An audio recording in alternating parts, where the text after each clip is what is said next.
Hi guys, it's Nightwisp. So I wanted to give you some advice on the cleric. I know I'm not like the perfect cleric, but I wanted to share some tips, tricks with you which really helped me to improve healing or anything close to that. That means healing, dealing damage, supporting the party, buffing and so on. So first thing would be that it can really be helpful to make the life bar of every party member, or really of everyone close to you, visible. So you can do that by going into the options interface and switch it on either for party members or for all players. I did it for everyone. The simple thing with it is that I'll show it to you.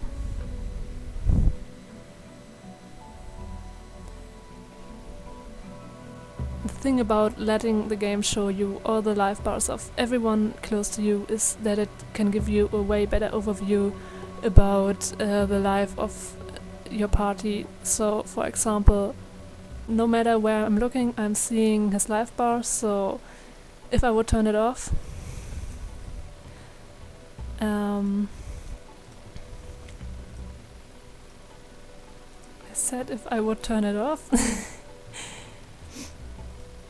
I just wouldn't see it like that. Just if I would mouse over him.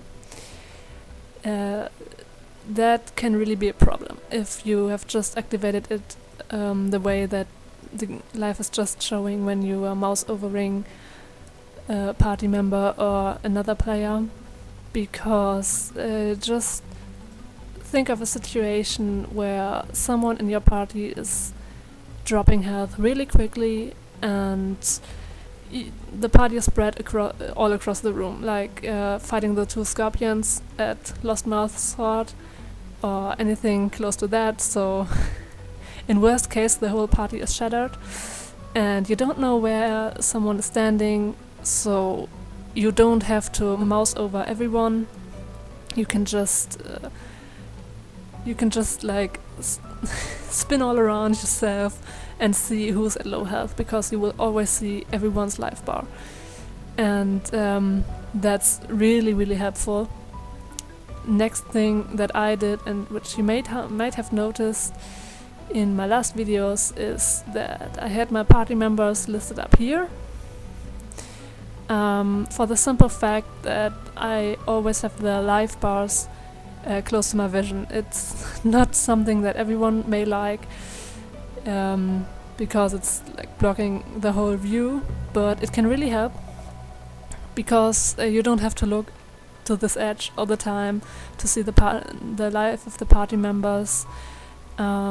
So therefore it's really easy for you to just check through if everyone is at full health or if someone is about to die, because otherwise it can happen really quickly that you just don't see it and party members are dying for no reason, and it's really something we don't want to happen.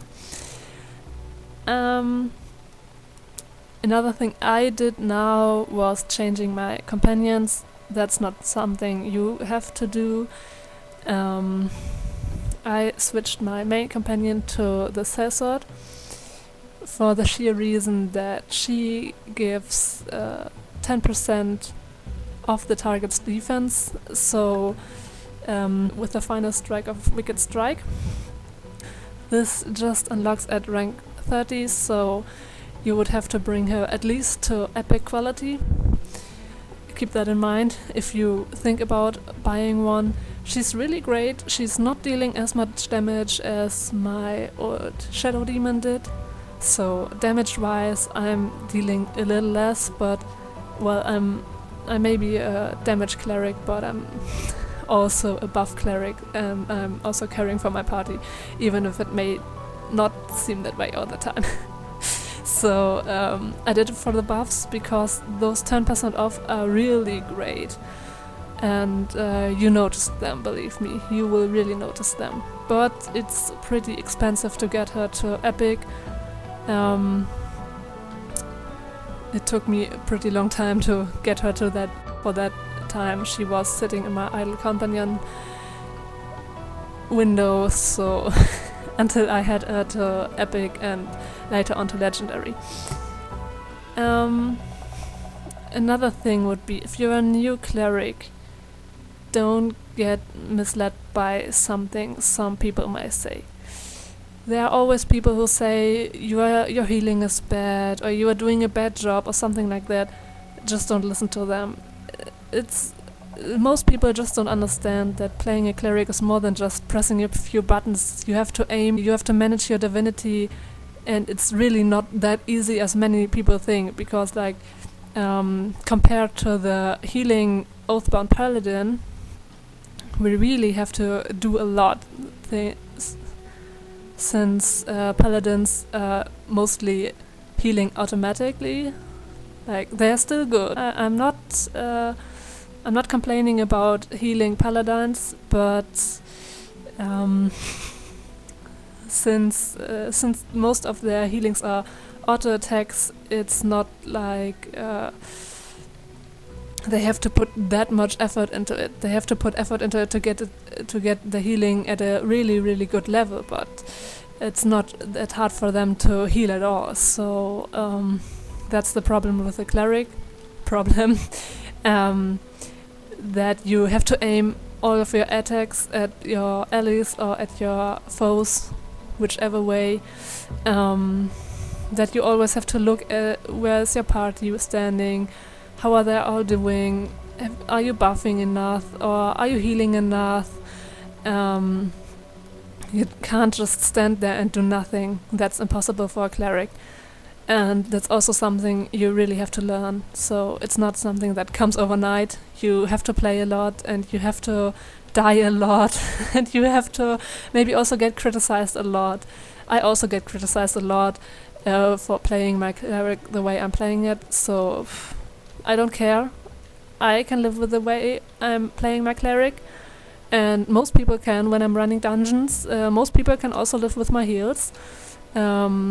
Some are complaining that I'm a damage cleric because clerics are not supposed to deal damage. That's something, well, if they think that way. But,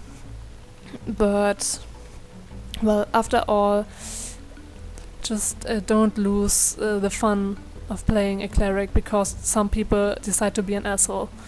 Playing a cleric is not easy, and I'm also far away from mastering it. I'm doing a lot of mistakes all the time. An advice I would give you is also not to get misled, like preferring damage over healing and to get tempted to deal more damage than healing. That's something I really do a lot, sadly. But I'm a damage cleric, but still, if my party needs healing, I will heal. I won't deal damage if I see that my party can't do it without healing and without protection, without Astral Shield, without a Bastion of Health. If I see my party can't do it that way, I won't equip Daunting Light or something like that, because that would just be nonsense, because no one would be happy, everyone would just die all the time, especially if you're running with a weak party. So that's something you need to keep in mind, even if you are speccing for damage. Also, if you're not of a high gear score and you decide to go for a hybrid build or something like that, really don't do it if you are at, I might say, at less than 2.6k gear score. Please don't go on a hybrid path if you are new to playing a cleric, or if you are a newly level 70 character.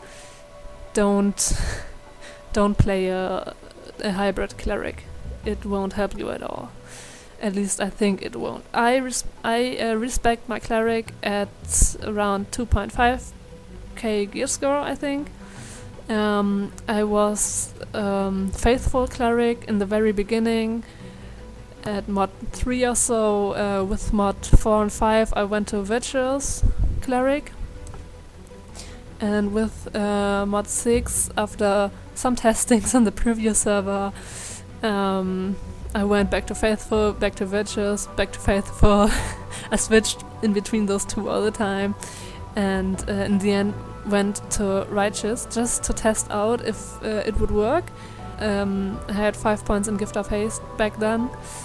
Not anymore, since the effect is not that good anymore, since they patched it out. Regarding my boons, I really didn't change much. I hadn't much time up to now to go into the campaign Storm King's Thunder. I moved recently and my internet connection is pretty bad over here and I'm lagging nearly all the time, so I don't have much time, also because I started university now. Yeah, there you see my legs.